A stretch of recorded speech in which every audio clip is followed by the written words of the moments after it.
KP's Kingdom, cooking with KP. This is one of my favourites. Today I'm going to cook you and show you how to make baba ganoush, or an eggplant dip. Alright, let's get started. We've got our barbecue on really nice and hot. If you have a gas cooker, you can use that as well. I've decided to use the barbecue. What we want to do is char the skin up on our eggplant. This is one eggplant, 500 grams, around about a pound in the old scale. In the meantime, I've also got my oven heating to 170 degrees Celsius. Very, very important. So what we want to do is just char the skin up on the eggplant like I'm doing here. And it's probably the most tedious part of making the whole recipe. So you can see our skin colour is changing. We've got a nice char on it. And we're going to take this off the heat very, very shortly. And we're going to put it onto a tray lined with baking paper. Once again, just keeps the tray nice and clean. Saves you having to wash it. You just pick the paper up and throw it in the trash. There we go. Now, off we go to the oven, 170 degrees, and 50 minutes later, there we have it, our eggplant. I've got a Ziploc bag, and you can buy these fairly inexpensively enough.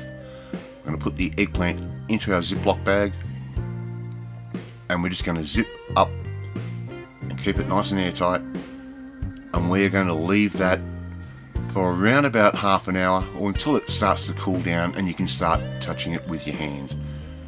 It took me around about 45 minutes for this particular eggplant to cool down. Right, so half an hour to 40 minutes later, I'm going to take the eggplant out of the bag. It is still fairly warm, so just be warned that if you have sensitive hands, it will burn you. It will feel hot. I'm getting my food processor bowl ready. And here comes the hardest part of the whole recipe, and that's peeling the eggplant. By putting the eggplant into the bag, what it ends up doing is steams the majority of the skin off. We don't want the skin. The skin's tough. Really, it's not that edible. So just keep peeling away at it. And yes, it can be messy because our eggplant is quite nice and soft. That's another thing I probably should mention to you. Don't take it out of the oven unless it is soft. I'm just going to cut off the stalk like that. And we're ready for our next step. Eggplant's in our bowl. And I'm going to add in around about 1/4 cup of tahini, which is a sesame paste. Same thing we use for making hummus. Very good for you, very healthy, and a natural product. I'm going to want around about 1/4 cup of lemon. You can use a little bit more, a little bit less, up to you. I've gone out the back and grabbed one of those famous lemons of mine. And we're just going to squeeze that into the bowl. And I hope you've really enjoyed this week of dip recipes. Yes, all these dips are sitting in my fridge and they are ready to be consumed during a weekend of motor racing. Around about 2 cloves of garlic crushed. You can use fresh if you like. Around about half a teaspoon of salt. And we're going to need around about 1/4 teaspoon of cumin. Just like that.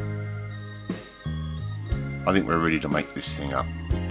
But not first, without 100 grams, thereabouts, of creme fraiche or sour cream.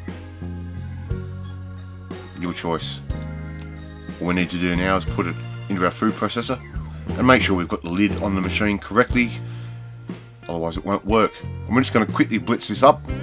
It's only going to take a few seconds, and we're going to end up with this magnificent dip.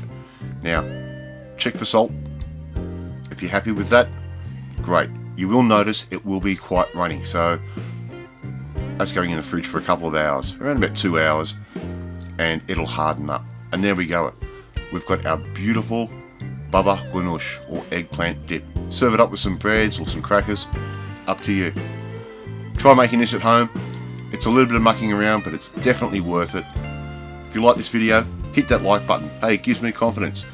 Hit the notifications bell, and most importantly, Hit subscribe and you'll never miss another one of my videos. I will catch you next time.